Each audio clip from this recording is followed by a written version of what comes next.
Good afternoon, everybody. My name is Matthew Clarkson. I'm the Chief Operating Officer and co-founder at Cemoh. Welcome to the second session we have run on Cemoh University, which is a new series of educational programs that we shall be running on a regular basis. Today's topic is the anatomy of a backlink. So just a brief overview to kick things off with what we're going to learn today. Firstly, we'll start off with identifying what are backlinks. We'll then talk about why backlinks are important in your SEO strategy. We'll then cover off, are all backlinks created equal? We'll then discuss what is a good backlink and how we identify those. And we'll do the same for bad backlinks. Then we'll wrap up with a short discussion about how we actually get backlinks to our website. So firstly, what are backlinks? Backlinks are simply links from one website to a page on another website. As you can see on this screenshot I have, or this component of a blog on our website, you'll see the word highlighted in red there is Amazon Echo. That is a backlink to another site. Typically, backlinks are identifiable in website copy text because they're formatted slightly differently to the rest of the body. Usually, but not always, they're underlined in a different color. Why are backlinks important? Fundamentally, the internet is a popularity contest, and really search engines consider backlinks to be votes for a page. And fundamentally, the page with the best votes wins. Note that I said best votes, not the largest number of votes.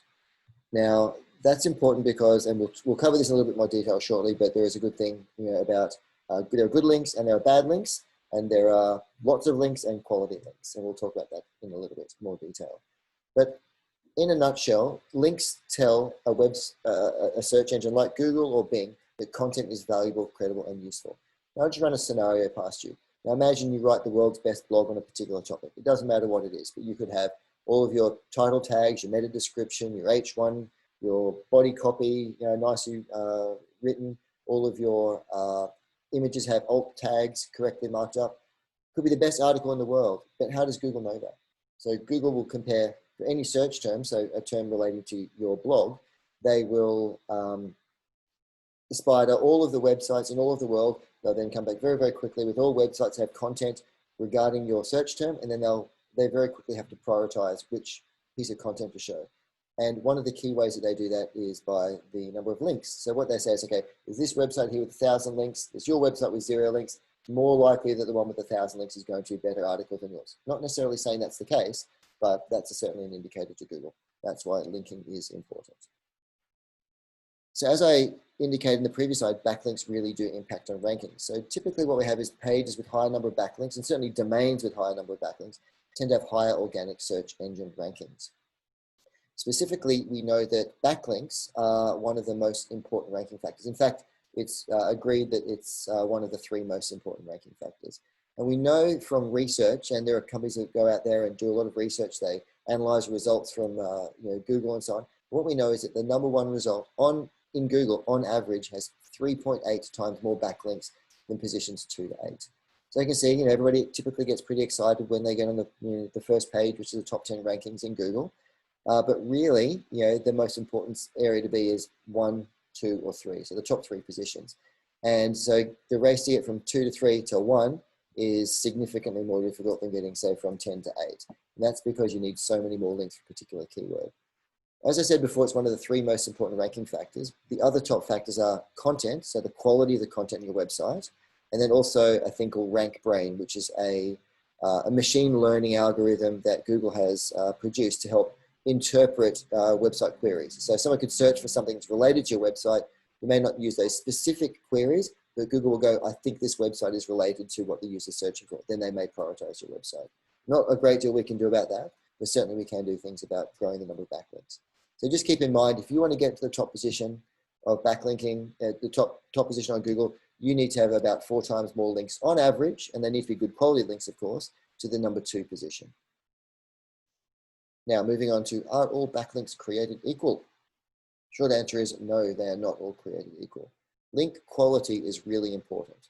And we know from some of the research that's been done out there that 1 good backlink can be more powerful than 1,000 poor links.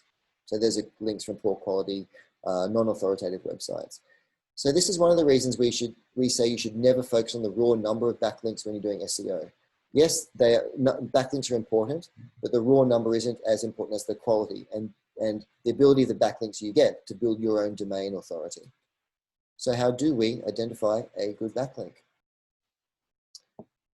Good backlinks typically come from trusted websites. Or in fact, they always come from a trusted website.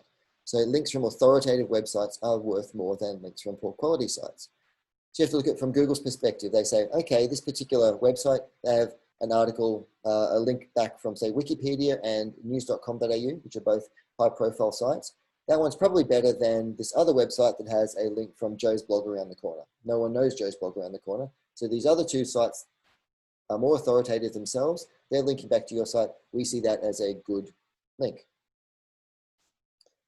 How do we know if a website is trusted? Well, most SEO tools have some sort of measure of what's called domain authority. And there's different tools have different names, but it comes down to basically a metric that we use to try and identify how credible Google will regard your domain. It's normally measured on what's called a logarithmic scale, and that just means that every increment becomes more difficult to achieve. So typically they start at 0, so a brand new website is launched, it has no links to it, the domain's just been purchased, a first website goes up, Google's not going to see that as very authoritative. You'll typically receive a 0 as soon as you launch a new website. On the other hand, you have websites like Twitter, Facebook, Google's own homepage, and they'll be somewhere up around the 100 mark. Now, because they're a logarithmic scale, we know that going from 0 to 10 is pretty easy. You'll get there typically pretty quickly with a few links and a little bit of time in domain age. But getting from, say, 20 to 30 is easier than getting from 30 to 40. So every increment you got becomes a little bit harder to move up the scale. And there is a great free tool here called by Ahrefs called a website authority checker. You can always use that to get a high level understanding or estimate of what a domain's website authority is. Another indicator of a good link is including your keyword in the anchor text. And you'll see in this example I brought up before, the hyperlink is for the word Amazon Echo. So we can see in that top line of code there, the text, which is the actual underlying HTML code to display a link. We can see the word there in bold is Amazon Echo. That's what's called the anchor text that the link wraps around. So it means that entire word there is something you can click on to go back to the page. So what we know is that this is sending a signal to Google and Bing and any other search engine that this URL at amazon.com/all-new-echo is about the Amazon Echo. So if it sees a search for Amazon Echo, it'll go, oh, all these other websites are linking back with this anchor text. This page is probably relevant to what the user is searching for. So anchor text is important. Just one little caveat. What Google doesn't want to see is unnatural anchor text acquisition. So if you go out there and you go and buy 10,000 links to your website with exactly the same anchor text, Google's going to look at that and go, that looks a little unnatural. I'm going to potentially penalize this. That's in fact one of the things that the Google Penguin update a few years ago did. It specifically looked at unnatural anchor text. So for Cemoh, for example, we do outsourced marketing. So we'll try and get anchor text back to our website on variations of that. We won't use the exact same keyword all of the time. Some of it would be outsourced marketing staff, outsourced marketing team, or outsource your marketing, for example. Another important characteristic of a good link is that the linking website is topically related to your website. So they're in the same context. Now that makes sense again. So, and this example here in this image is, a blog about how to run a marathon. A link from a site about fitness. So in that general context of health and fitness, linking back to your site is a strong indicator to Google that this is a good link. Whereas if someone linked from, say, a food site, for example, or fast food site, back to how to run a marathon, Google say, this is not really in context. Maybe this link's not as good quality as the other ones that are linking back from exercise-related sites. So again, wherever possible, try and get links back from sites that are related to yours. That's not to say that other links are not good, it's just they're not as good, if that makes sense. A very important thing here is also that when you are trying to get links, links that are called dofollow links are worth more than nofollow links. Now, nofollow link is a type of code that a website developer can put into a link, into the HTML, that fundamentally says, do not pass on any link juice to this page. It's done for a number of reasons. One of those is to stop, spam link, people trying to get spam links. So this is commonly used on blog comments where people don't want people going up and just adding in their website to try and get a backlink. So typically they're nofollow. They don't pass on anywhere near as much link juice as a do follow link. But keep in mind that it's still better than nothing. And some research has come out in the last 12 months says they do in fact pass on some link juice, just not much as a do follow link. The good thing to know is that most links out there are do follow, other than things like your general social media websites. You link back to your domain, they're always a no follow link. Blogs and some directories and so on are often also no follow links. Another indicator of a good link is that the domain hasn't previously linked to you. So we know from research that the first link from a website to your site is worth more than subsequent links from the same website to yours. So if you get one link from news.com.au, for example, and links back to your site, that's great. You get a big boost potentially for that keyword. But subsequent links, so you get 2 or 3 links on other pages back to your site, they won't give you anywhere near as much of a boost in your ranking power. And so this is a really important thing to note here, is that this is why we always focus on the number of unique referring domains in our SEO strategies. It's not really the raw number of links. So that's a metric that people often look at and go, wow, I have 30,000 links to my website. That's really great. Well, one of them could be from, or you could have 20,000 links, for example, from one website, purely because your domain, or there's a link to your website in, say, the sidebar, you have a featured blog, it's promoted somewhere, or it's in a footer, and then all of a sudden it disappears off that site, or the article's no longer featured, and suddenly you could lose 20,000 links because they might have 20,000 pages linking back to you. So it's always important you look at the unique referring domains, not the number of raw links. Now, interestingly, link page location matters. So that is where the link is located on the website article. Now, Google's pretty smart. Now, they don't, for this reason, their algorithm does not count all backlinks equally, even if it's on the same site. So for example, links in the footer, or the sidebar, or the main navigation don't carry as much weight. You really need to aim to get links in the page content. So that's the body copy of an article or text. And the reason for this is because people have used footer navigation, for example. So website developers often put a backlink to their website and all the sites that they build. Google knows it's not what people are going there for. They know that this blog, the people there reading the page content, so any link in the content, links back to you will be worth more than anything in a sidebar, for example, or in footer navigation. Right, so what are bad backlinks? We'll just do a very brief summary of this, but fundamentally it's a reverse of what we just discussed about what are good backlinks. Anything that's not normal, anything that doesn't look normal from a Google perspective is generally not a good backlink. These could be low quality article directories, low quality guest posts from totally relevant sites, for example. So there's no point to do outreach, get a guest post on a low ranking domain about something that's totally unrelated to what you're trying to, to pitch your website as. And also automatically generated links from Web 2.0 properties, especially those with high link velocity. Now, this is also, again, a strategy of black hat website developers, 5, 10 plus years ago. They would go out and they'd have bots that would go and create articles on heaps of website, on blog publishing platforms, all linking back to you. Google can tell that's not content that people read, they don't go to. And particularly when a big burst in link acquisition happens, that can often be a warning sign to Google. It's called link velocity. And also, so link schemes as well, things like link wheels, people trying to build private blogging networks, things like that. They worked 5 years ago. Google's pretty smart. They don't work. We certainly don't encourage anyone to do that. And the article on the right there gives you an example of unnatural link velocity, for example.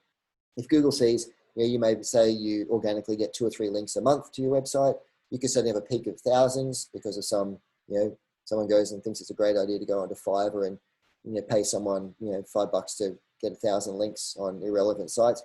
That's going to be a warning sign to Google that that's not natural. So again, if it's irrelevant, if it's not normal, it's generally not a good backlink. So moving on to how do you actually get good backlinks? And really the short answer here is it's time and effort. And Google pays you for the investment of time and effort. It all boils down at the core of it. The internet is just a publishing medium. So it really comes down to really great content. You need to create something on your site that is worth linking to. There are billions of blogs with thousands of pages, there are many billions of pages on the internet. The good ones are the ones that get the links. So things like blog posts, videos, infographics, reports, industry analysis. Any of that kind of content that you can produce will help get blogs. It will help get backlinks to your website. One of the important things to notice is that also Google likes to see content being posted freshly on a website. So if you have a website and you haven't published anything in 6 months, Google's going to think it's stale. It'll still punish you a little. It'll potentially not rank you as highly. So what you need to do is, for many reasons, you need to be publishing content regularly. It shows Google that your website is fresh and relevant, and also gives somebody something to link back to. Now, it's really important here. We say really great content. There's no point doing mediocre content. The world is full of 300-word articles on the same thing that don't have a position. General rule of thumb is in-depth is better than superficial content. So you get paid, in-depth content's just harder to write. So Google will, at a very high level, say, okay, a 3,000-word article on this topic is generally going to be better than a 200-word summary of the same content, the same topic. So in-depth is better than superficial. Why? Because it's harder to do. Anyone can write superficial content. It's harder to write something that's detailed. Unique is also better than mundane. You need to take a stand for something. Make your content stand out from the crowd. If you just go away and you write the same content that somebody else has written, or you take the same position, why should Google prioritize your content? Why should anyone link to it if it's been said 1,000 times before? Also, it's really important that when you're producing content that you make it really, really easy to read. That's because people read very differently on the web, compared to, say, reading a textbook or a newspaper. They scan, they're lazy. Use bullet points, bold headings, paragraphs. It's not unusual for really well-written content. And a really great example is looking at Neil Patel's blog. He writes everything very short paragraph. A sentence is almost a paragraph. He breaks things up with very clear, easy to understand visualizations and diagrams. So again, this comes down to effort. It's more difficult to do things, to make things easy to read. It's more difficult to make things visual and engaging. And again, if you do those things, other people will be more likely to link to you. Google will think that this is great content and rank you higher. Another crucial thing is it's not just enough to produce the content, you have to market the content. And it is probably the hardest thing that you can do is, you can sit down and produce content yourself, get your graphic designer to do some images. That's not the job done. That's the beginning of the job. The content alone is not enough. You need to amplify your content so people know about it. How do you do this? Well, we will probably run another very detailed session on this down the track, but fundamentally it comes down to sharing and promoting your content. You need to share it. You need to get other people to share your content. So reach out to influencers, other people in the industry, other people who've written about this topic, ask them to comment on your content, ask them to share it. And importantly also outreach. And this is what we spend a lot of time doing, outreach to other websites to link to your content. That's a lot of our time when we're doing SEO is producing good content and then going to say, who else would link to this? And again, that's an entire topic. How you get people to do that is will be the topic of another webinar at a future date. But it is a very difficult thing to do. Okay, so just wrapping up now. So what did we learn? What is the anatomy of a backlink? The key takeouts: focus on quality, not quantity. It doesn't matter if you get 1,000 backlinks. It's better to get 1 or 2 good backlinks than 1,000 poor quality links.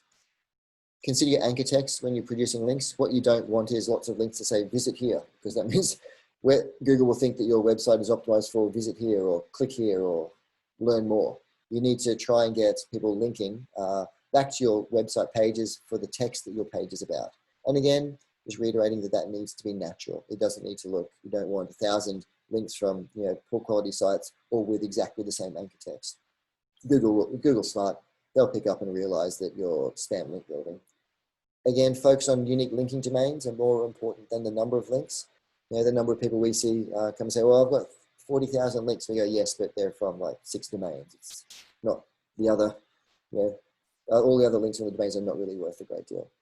Make sure you're producing great content regularly. Great content is the most important thing you can do on the internet, next to outreach and promoting your content. So produce great content and then spend a lot of time getting other people to refer to your content, link back to your content. Once you get a few links and you appear somewhere organically, you'll find that the natural link acquisition speeds up.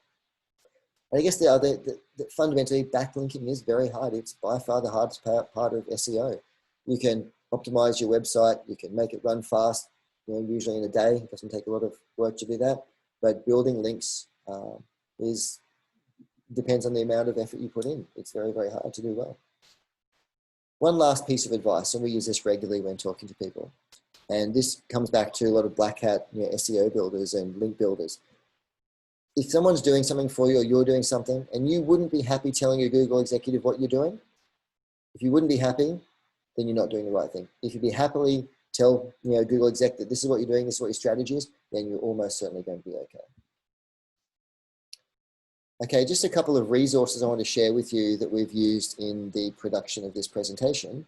Just a few useful free resources when you're doing SEO generally or specifically looking at backlinks. Moz has a wonderful link explorer. It's at moz.com/link explorer. Ahrefs also has a really great tool which is called an authority checker. So that gives you a quasi measure of your domain authority. So does the Moz tool as well. Another great tool from Neil Patel, who I mentioned earlier in the presentation, is called Ubersuggest. They give you a lot of keyword ideas and suggestions and show you a number of backlinks to domains. It's free. You have to register for some of these to use them, but there are free registration plans. And a great resource, a blog, is called Backlinko.